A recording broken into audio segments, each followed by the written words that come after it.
Okay, welcome everyone to this event on health taxes and why we should be raising them now.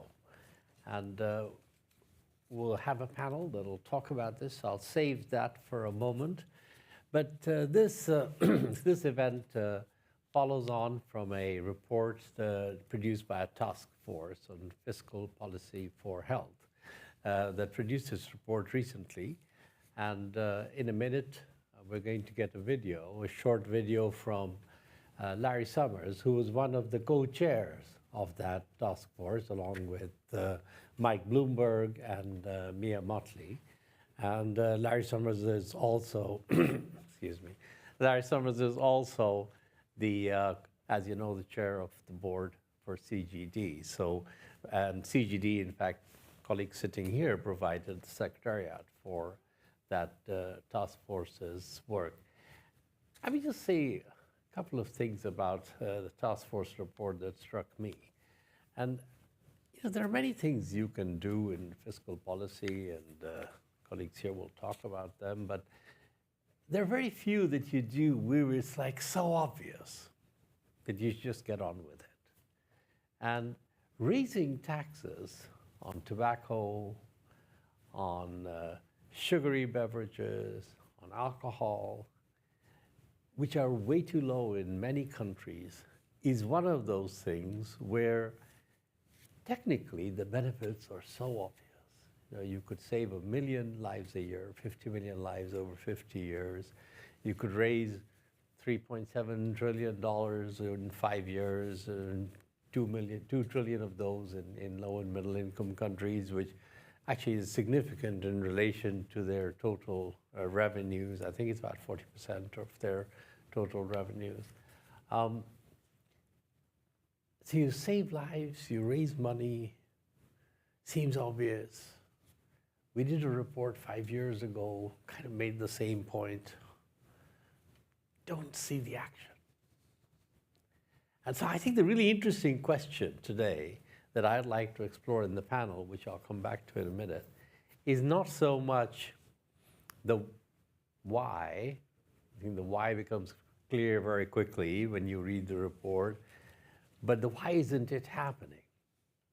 And how can we actually make progress on this agenda? I think that's the really interesting set of questions that we need to explore.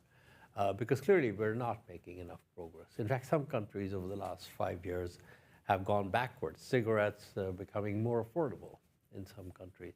And of these three things, tobacco, alcohol, and sugar, I mean, in some ways the biggest number of deaths is attributable to tobacco in near term. So clearly something isn't connecting. And I think it would be great to explore that today. Before we do that though, as I've said, we're going to play a very short 1 minute and 58 seconds, I was told by Sarah, video by Larry Summers, and then we'll get the panelists on. I'll ask them some questions. I hope you'll ask them even tougher questions, and then we'll take it from there. So let's play the video. Thank you. I've been honored to co-chair this task force on fiscal policy for health. Today is important. Task Force on Fiscal Policy for Health was first formed in 2018 to address crucial health problems through sound fiscal policies. Today, our work continues with an important new report that should be a wake-up call. Its message is simple. Urgent action is needed to reduce death, to reduce disease that is linked to the consumption of tobacco, alcohol, and sugary beverages. These issues are especially important in low and middle income countries. Hear this. Each year, because of consumption, excess consumption of these substances, 10 million people die worldwide with an economic cost of over $4 trillion. Raising taxes on these products is good for health, good for budgets, good for reducing burdens on healthcare systems. That makes them a unique and timely policy solution for the crises of today. The recent pandemic, along with recession, inflation, and geopolitical conflict, have led to a health and fiscal crisis that can be mitigated by raising health taxes. There's lots of work to do, but we can realize the life-saving and economic development benefits of taxes. The most important of these taxes by far, the greatest low-hanging fruit in terms of improving human health around the world, comes from raising taxes on tobacco. Okay, message is clear. Now, let's get our panelists up. So,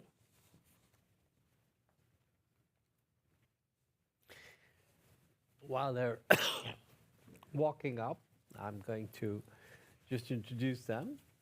So, immediately to my left is Emmanuel Esse, who is a senior tax policy advisor to the African Union in the African Tax Administration Forum. So that I think it is very important to try and get a perspective of the interactions that you have, Emmanuel, with the policymakers and finance ministers. Next to Emmanuel is Mario Mansour, who's the division chief of tax policy in the Fiscal Affairs Department of the IMF.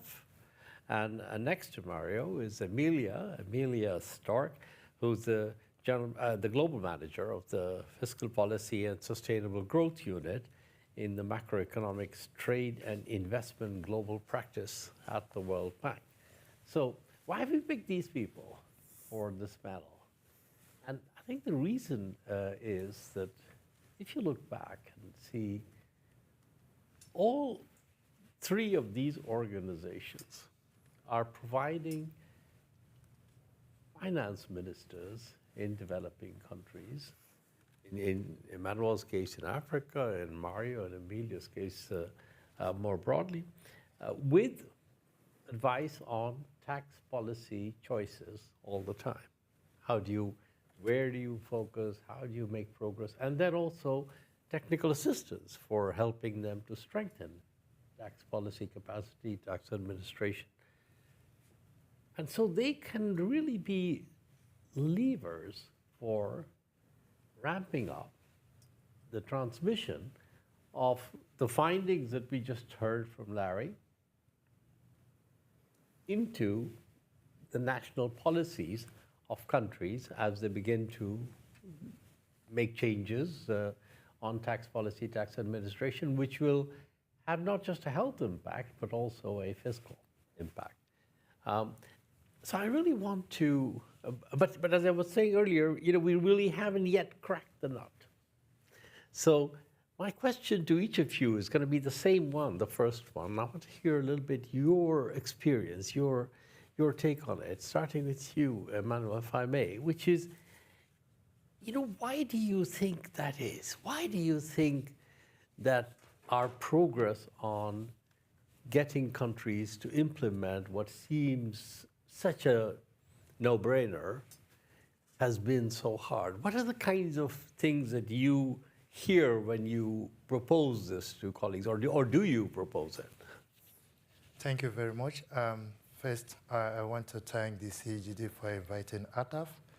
ATAF is an intergovernmental organization with 44 African countries, and we are glad to have worked in different aspects of fiscal policy advisory, both Ministry of Finance and then tax authorities. To address the question, the challenges we have, and we have done with some partners quite a bit on health taxes. But the challenges we see on the field, one is industrial lobby. I mean, I don't want to go into the why, like you mentioned, because it's obvious. Health tax is a win-win. Right. Win for the tax authorities or the government, because they have more revenues and they also have less expense to incur in terms of providing health for their citizenry. Win for the taxpayer, because obviously it helps them make better health-prone choices in terms of prioritizing their expense and everything. But then, why haven't we cracked the nut? what we see is one, there is a whole lot of industry interference. So you are pushing for advocacies to get this translated from policy to practice, and then there's pushback from the industry themselves. We have seen this in quite a lot of countries. And the lobby is rich because they have money, and they're able to turn the tables around in some instances. And I will tell you, I'll give you one example. In West Africa, which comprises about 15 countries, they've issued a directive on health tax. There is a regional-wide directive on health tax. That directive have mandated each member state to raise tariff on those items in scope, that is sugar-sweetened beverages, tobacco, and alcohol products, to 50%. From our estimate, raising it to 50% would reduce consumption to between 40 to 50%, right? But it's only one country out of the 15 that has implemented. The other 14 are dragging their feet in implementation. So yes, there's a pushback from the industry. There is also lack of policy coherence amongst member states.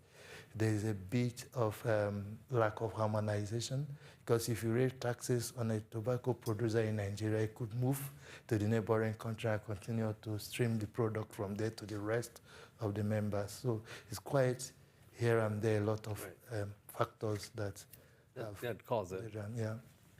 So, Mario, is it in your work, and well, actually, not just your own work directly, but also in the work of the individual country teams that are working with countries, but drawing on the expertise of fiscal affairs in the IMF, what's your assessment? Is it primarily pushback from the industry, or what else is holding it back? I mean, I do agree this is a factor, but I would argue this is a factor that's relevant across any tax reform, not only just excise, health excise taxes.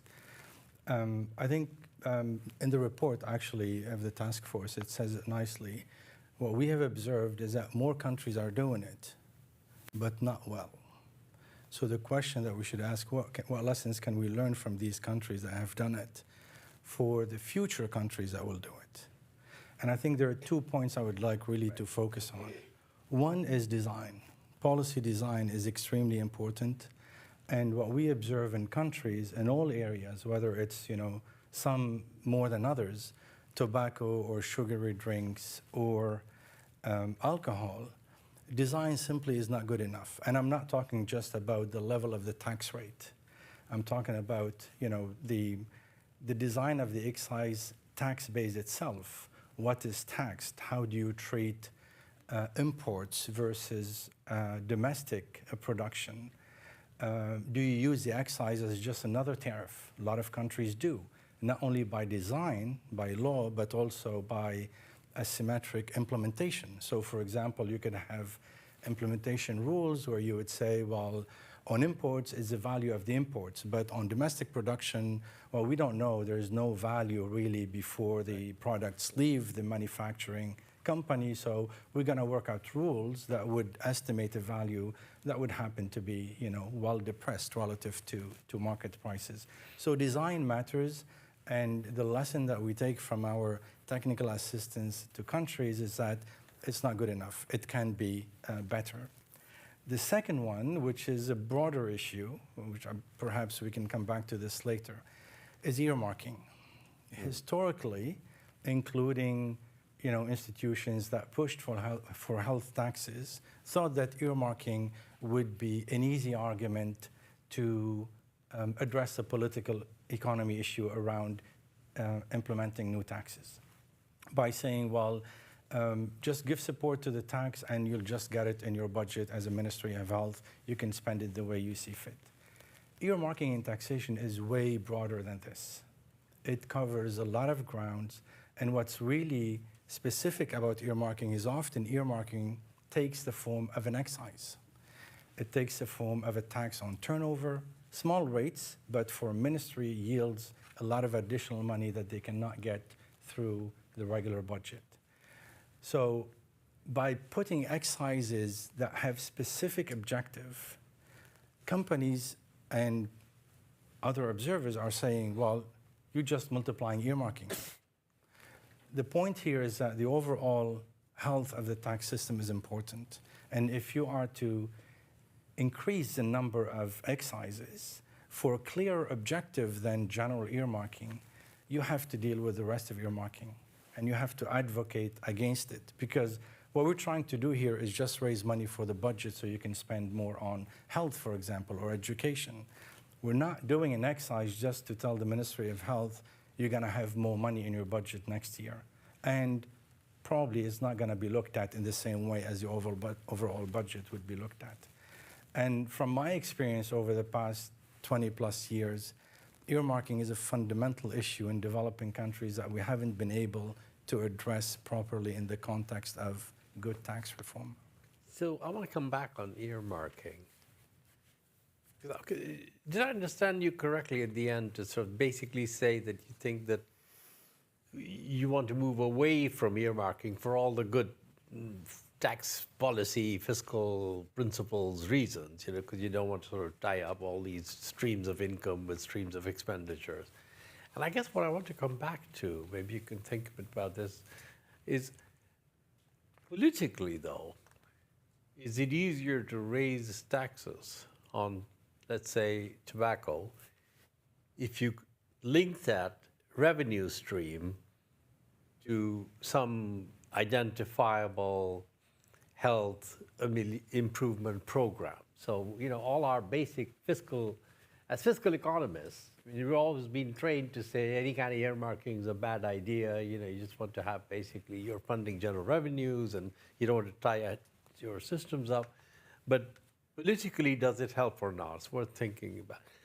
Amelia, what's your take on sort of what's holding it up? Why are we stuck? So I want to thank you very much for inviting me, first of all. It's a pleasure. So I want to start from saying not to be overly pessimistic about this, because actually all the domestic revenue mobilization agenda is really difficult, and we have seen not much progress in the last couple of years overall, right? Though we understand what are the needs, financing needs, and we have seen a lot of indebtedness and liquidity problems. So it's not only about health taxation per se. I would say that it's overall the big picture, and kind of, I would think part of the problem is a bit of that framing. Why do we do this? We tend to talk about health benefits, which is super important. But what I think, there are these political economy issues that are actually linked to distributional issues. We know that these taxes are, from the health perspective, progressive. So they help, low-income population, but we probably haven't made enough of effort to communicate that there is a positive distribution, health distribution impact, but it could be also, negative income impact in terms of the burden. So there is, I would say, equity perspective on the health side and equity perspective on the income side, and in many developing countries, we don't have yet good system for compensation of some of things, so getting back money, which it's linked to kind of your earmarking story. So this would be one. From our perspective, I think the misconceptions about what we have achieved and what are the successes is a big issue. We tend to say about things that, didn't work, but there are few cases that things have worked. We have few positive cases on Vietnam, Philippines, North Macedonia. I could name few where we can, as Mario said, learn from these positive examples, which very often is about the design and implementation. And finally, I want to say, in the bank, working in now currently 70 countries on these issues, we see that these more tailored, country-tailored, data-driven approaches where we could actually, simulate what would be the impact on the particular groups, on the particular design, ad valorem versus specific, how this would change the price of it. It's very often working. So I think that where Ministry of Finance, Ministry of Health see kind of potential results, and they are able to communicate this, then we see a little bit more of the take-up on this. Not only on this reform, I think on overall DRM reforms. So I want to pick up on your point about framing. Because as you said, how you frame it matters. And if you were to look at the experience of the World Bank in working with countries where there has been progress, you said, Philippines, Vietnam, Colombia, I think there's a number of countries you can come up with. What was the framing that was most effective?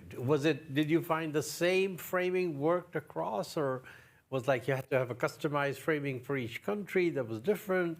What worked? Just say a little bit more about that. So I think that kind of framing that used to work is around these triple benefits that, you actually try to show that it has health, revenue impact, which very often is, okay, it's small, but it adds.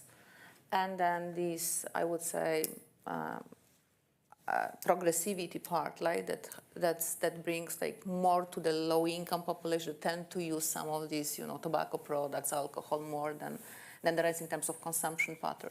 So the framing was same, but I think what really works is that you land in the country and you try to kind of look at the very specific data and price levels and see that differentiate between type of products and type of population that are consuming of those. So I think this is what has been successful, and this kind of link between design and introducing.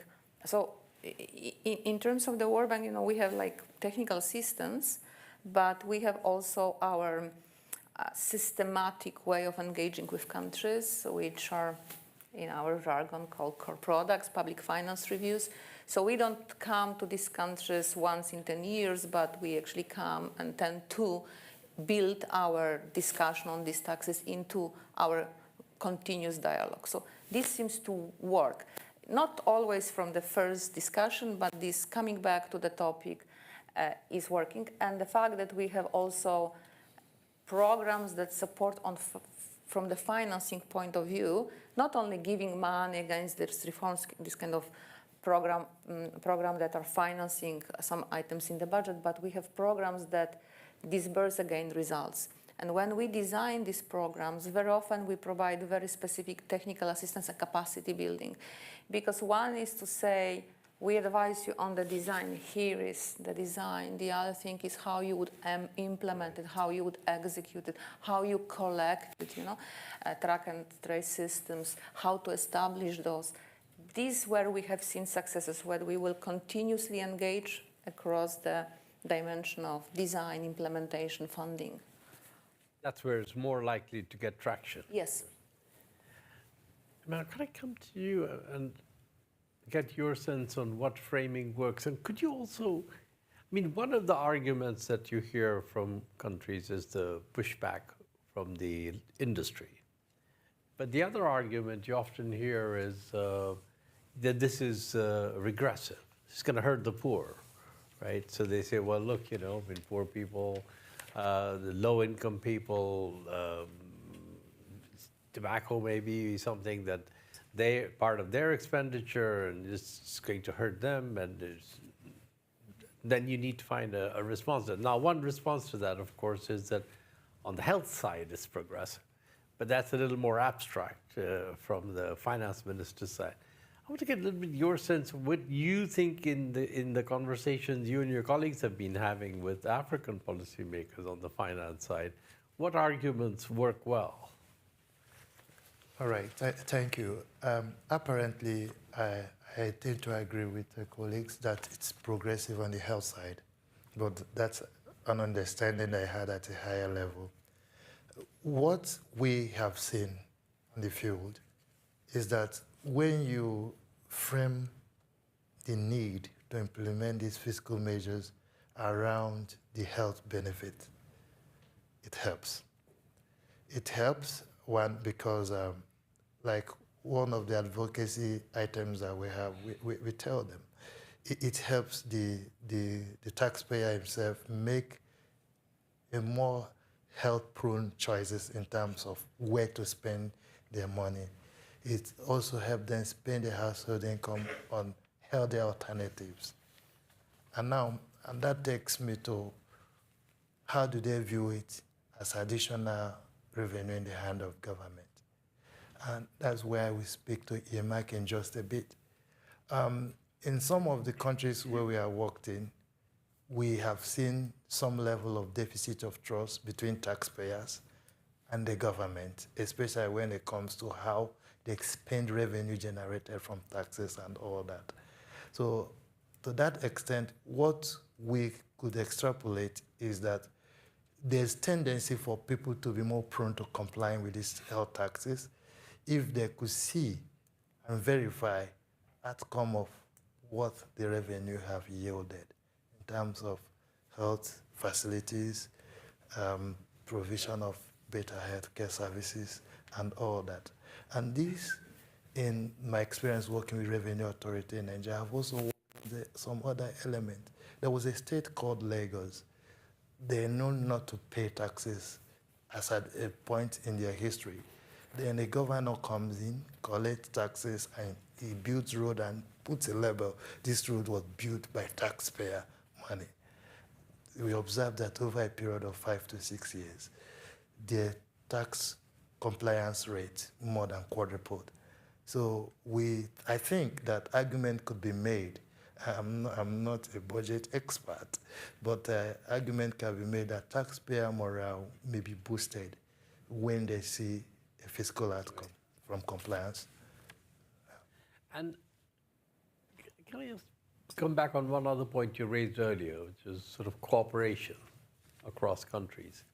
So one of the arguments that the industry makes is you raise taxes here on, say, tobacco, all you'll end up with is there'll be a lot of smuggling and there'll be a lot of illicit products coming in across the border, and you won't collect any taxes on them, and our sales will get hurt, but there'll be no improvement in health.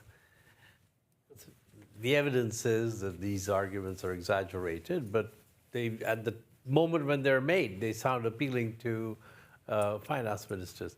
Have you found that argument, and how have you dealt with that? Yeah, thank you. Like I raised earlier on, there is trade liberalization going on in Africa. Right. In ECOWAS, you have the ECOWAS Trade Liberalization Scheme. Then at the continent level, you now have the African Continental Free Trade Area Agreement. The essence of this trade liberalization is you have free movement of people, goods, and of course, capital. Now, and this is where it becomes very important that regionally there's some form of harmonization in terms of fiscal measures targeted at health taxes. Because what we have also seen practically is that if you succeed in implementing some of these heightened taxes targeting some of these products, if it is on income tax aspect or even in tariff, if it's tariff, the entities that either bring in this product or manufacture them, we just route it through the neighboring country. There's rule of origin rules which ordinarily should prevent it from coming if it's coming from outside the region. But some of them have plants. So it is a product from the region. And then it finds its way either through informal means to still get to the country. So you lose everything. You don't even collect the small you were collecting before. And you don't collect at all. It goes under the underground economy. And that is quite problematic. If you investigate the underground or informal economies in the region, in the sub-Saharan Africa, a huge chunk of it in terms of value will have things to do with tobacco, drugs, and all those kind of products. So, Mario, same question to you. How much, more broadly looking across countries, has this issue of the worries about smuggling of products and bringing them in, avoiding any kind of taxes and losing even what they earn now, how much has that been a concern?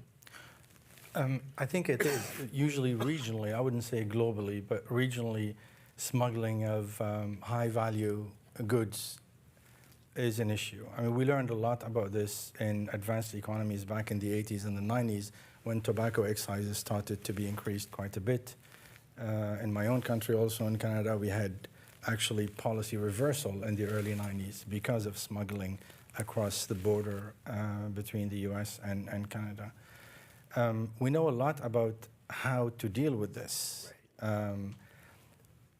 Some level of regional collaboration is needed, both in terms of policy design to reduce the incentives to do this. For example, not to have large gaps in the effective rates across excise goods.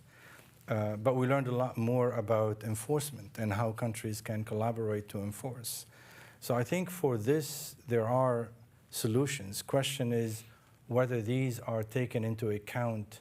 Again, the design issue I mentioned is these things you think about from the beginning, not when you face them, and you develop solutions for them from the beginning, including your regional collaboration and coordination. And West Africa probably is one of the best examples outside of the European Union where coordination of excises is quite extensive.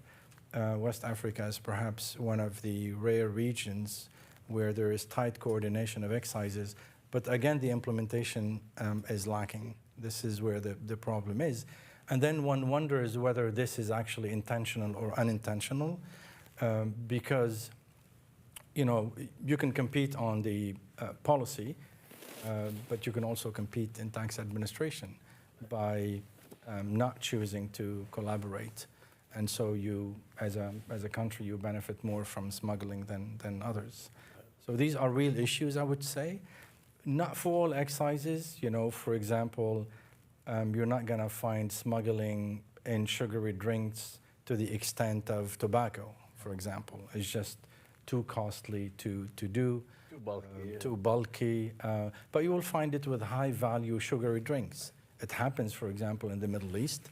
For example, when the GCC introduced taxation on sugary drinks, there was at the beginning a movement, for example, to smuggle, small sugary drinks, high-energy cans across countries. I think history taught us that governments are always behind the market in terms of learning about the problems and adjusting to them. So we're always chasing actually a moving target and an asymmetry in knowledge on how these things can, how market players can beat policy. Thank you. What about technology in trying to deal with this issue?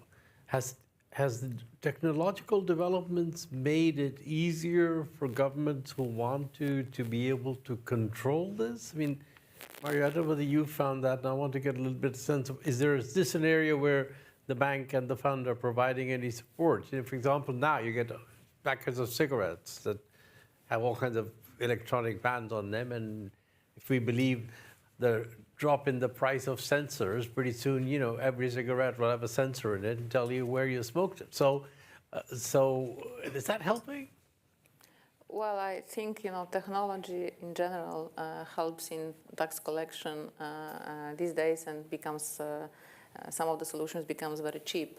So I would say yes, but I wanted to come back to previous discussion because I actually agree with Maria a lot on the collaboration, and I want to emphasize that before even collaboration starts, you need to have certain administrative capacity to control things, to detect and enforce. And of course, technology would help in trying to track, but whether you would have an ability to catch and actually impose a fine, whether you would be able to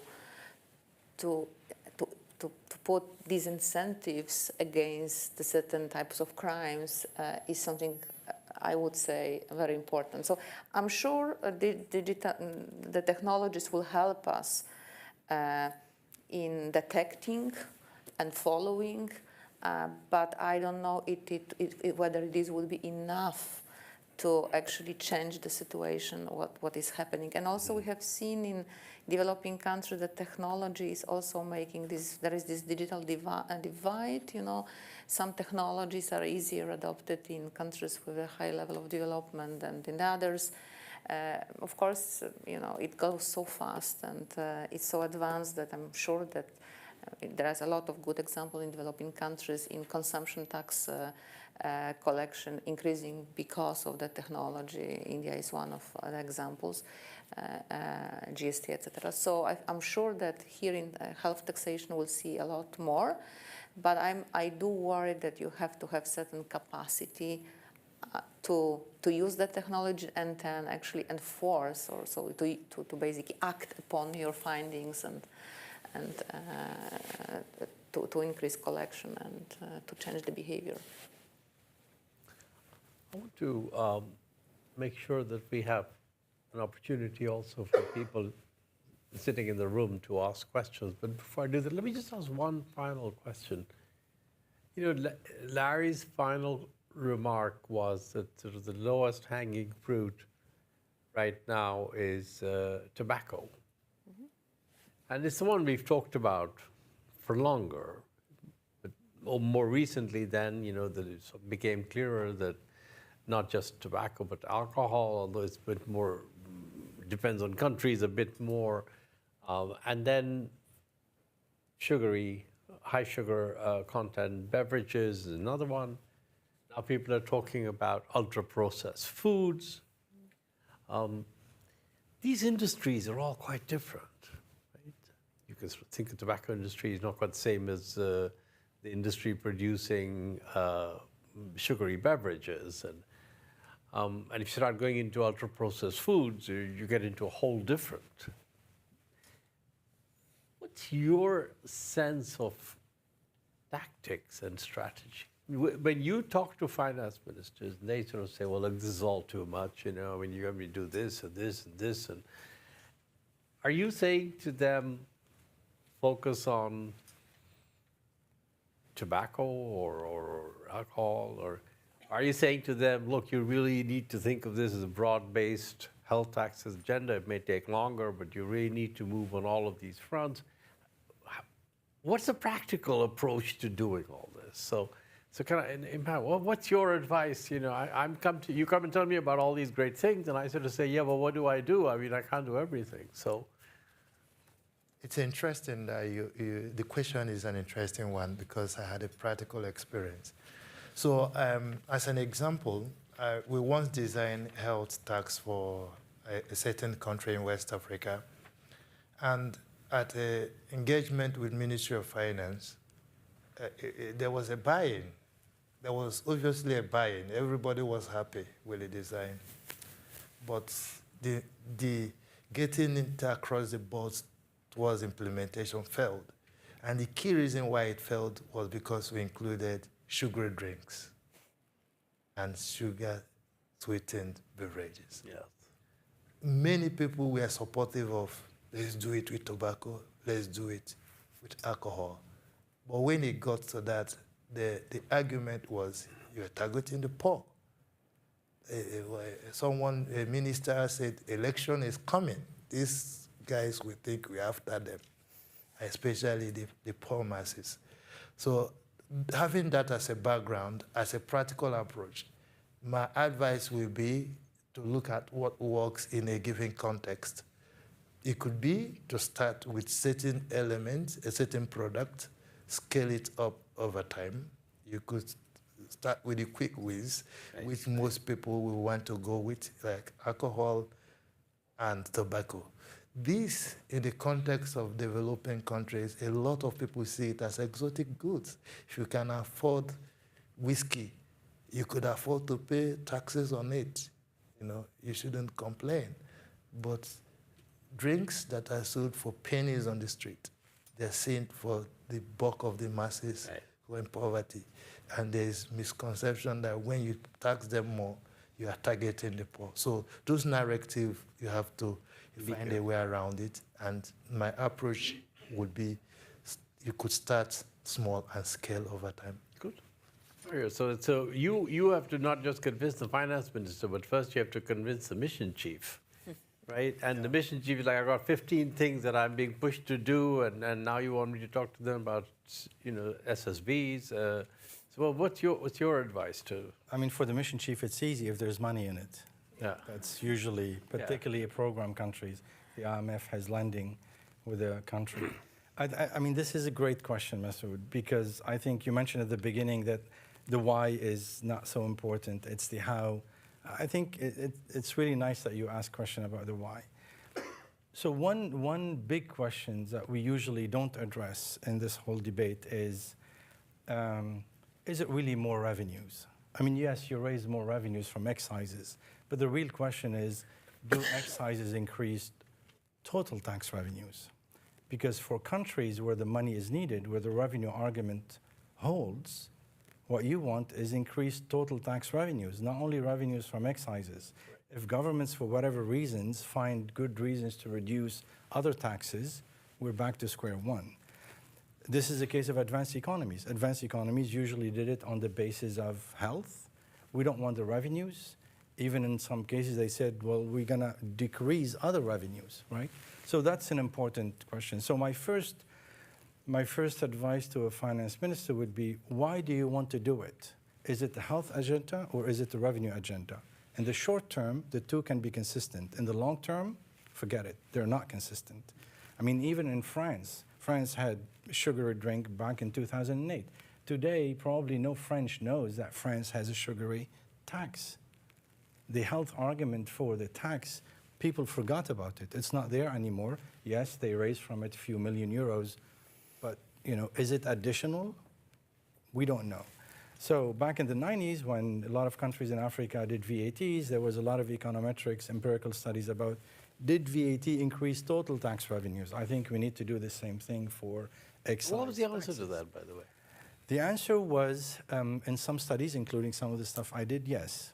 At the beginning, though, the answer was clearly not, because VAT replaced largely tariff revenues and other revenues. So I think this is important. So the finance minister and the health minister needs to understand why they're doing this, and are they in it in the long run for health reasons, or is it just a money grab in the short term? And my advice would be, you have to be honest with the population about why you're doing it. If you're doing it just for a money grab in the short term, chances are it's not going to work. I would argue that the reason why more countries do it, but less revenue is raised from it, is precisely for that. Amelia, what's the bank telling people?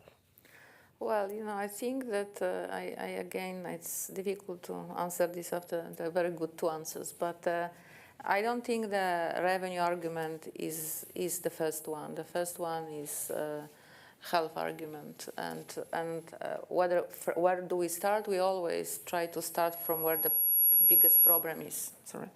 So we would see, if you have certain health outcomes, certain consumption patterns, we would point to the ministers what is in our review, critical issue. But of course, then the political economy argument comes. What are the kind of mapping of stakeholders and kind of resistance and lobbies, and what is actually feasible or what is less feasible, and how big appetite from minister is to face some of this resistance. And very often we in the bank go to not only Ministry of Finance, this is where we offer lending, but we talk to line ministries, we talk to health ministries. So we're trying to bring this health ministry and Ministry of Finance together. For Ministry of Finance, the argument type of revenue take from that is not really strong one, so they need to see this bigger long-term gain. So then that's why we go to Ministry of Health and discuss. And for Ministry of Finance, this earmarking is also a big problem, right? Because whenever they think about new revenues, they don't want to they don't want to introduce new rigidities in their budget processes, right? Though Ministry of Health would love it, right? So they would say, yeah, we want to actually spend this money into some kind of investment in health system. So it's a tricky agenda, because even within one government, there may be different incentives on the design. But I would say that health argument is the one, and the size of the problem and the issue where this is where we would start the discussion. We may not end up there, but we will start with That's where you want to start. Yes.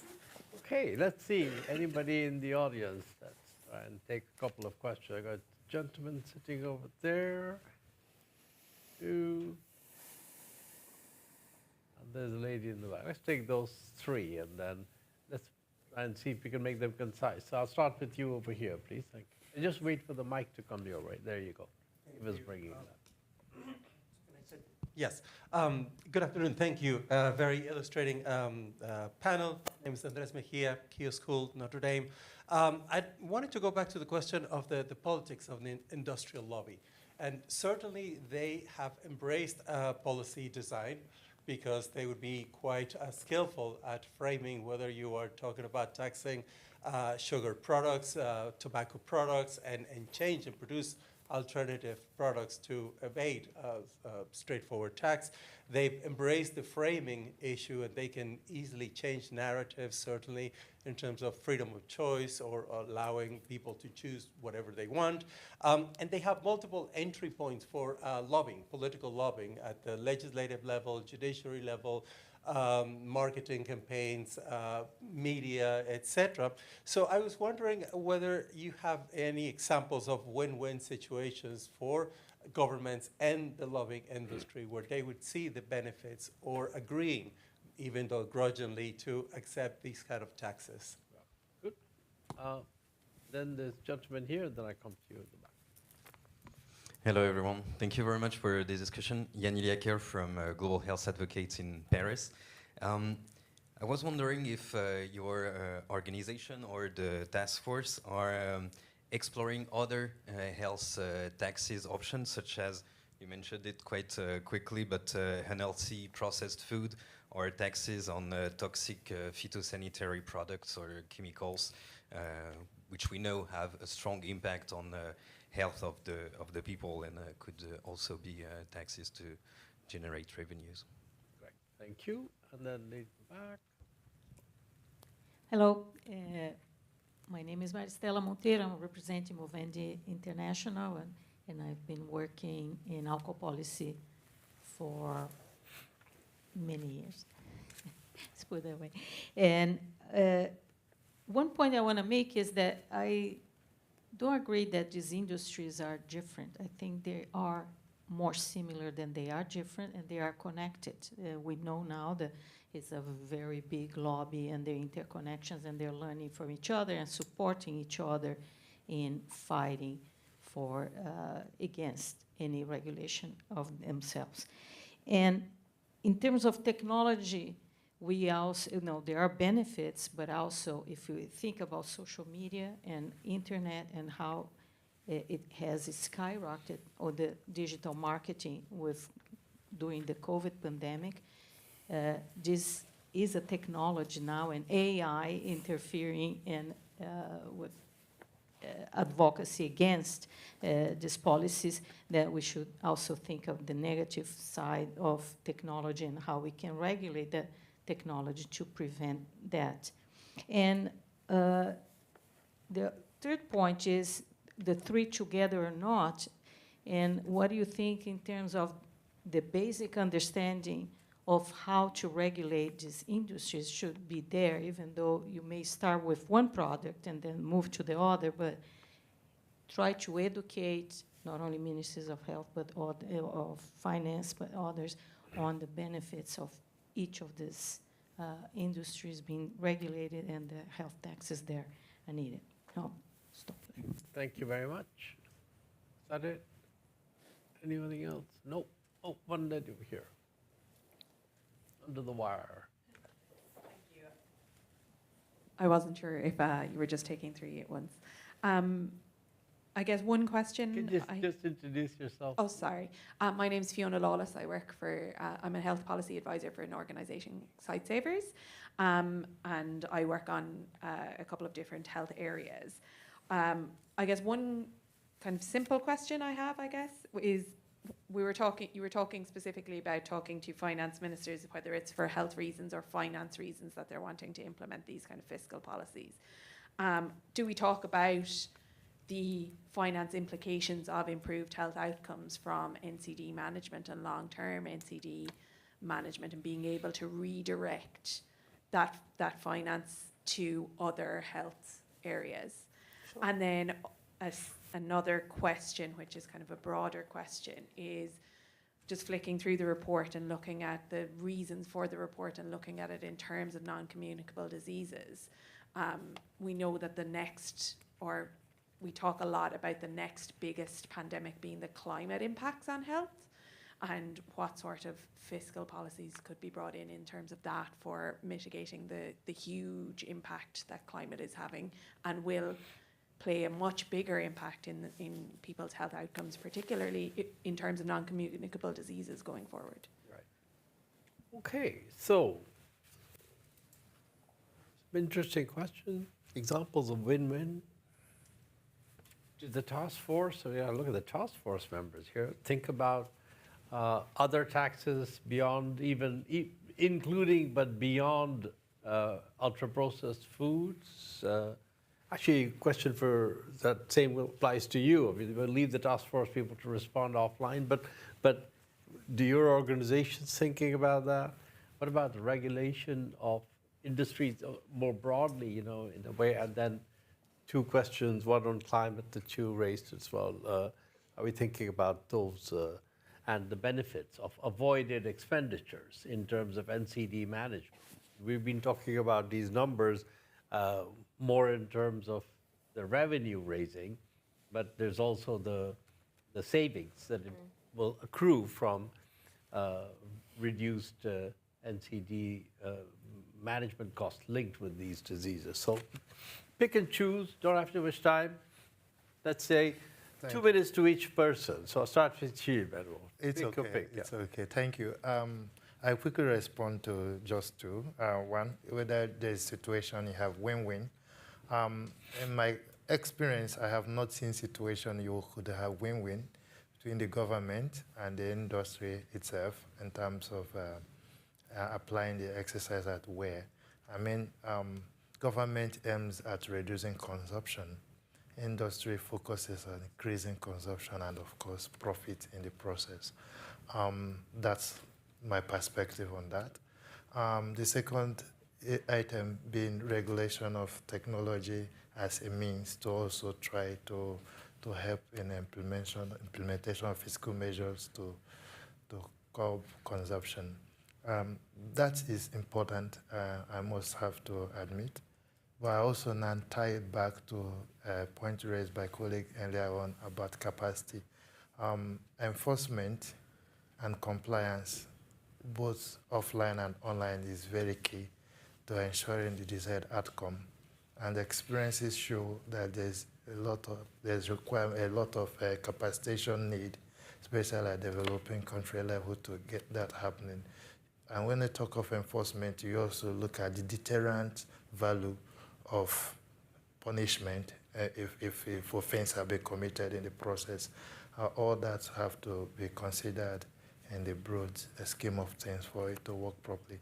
Thank you. I yield for others. I think I'll just focus on the second and fourth question because somewhat they're related. I think from a budget funding perspective, it's clear that what you need is to focus on the core. You need few taxes that are well designed that would assure government funding in the long term. And the usual suspects on which almost all countries rely are income taxes and broad-based consumption taxes, and to some extent, not very successfully, certain forms of property or wealth taxes. If you don't have these in place, it's unlikely that picking and choosing on narrow tax bases for whatever reasons is going to work. It goes to the credibility of policy making that if you can't actually have a good tax in place to fund government budget, that a sugary tax is going to do the trick. It just doesn't work like this. Then those taxes should be seen as complementary and for other objectives. You mentioned climate. Obviously, that's the elephant in the room because it's also about health. And the base is bigger, probably a little bit longer perspective because we can think of climate even after the hydrocarbon era.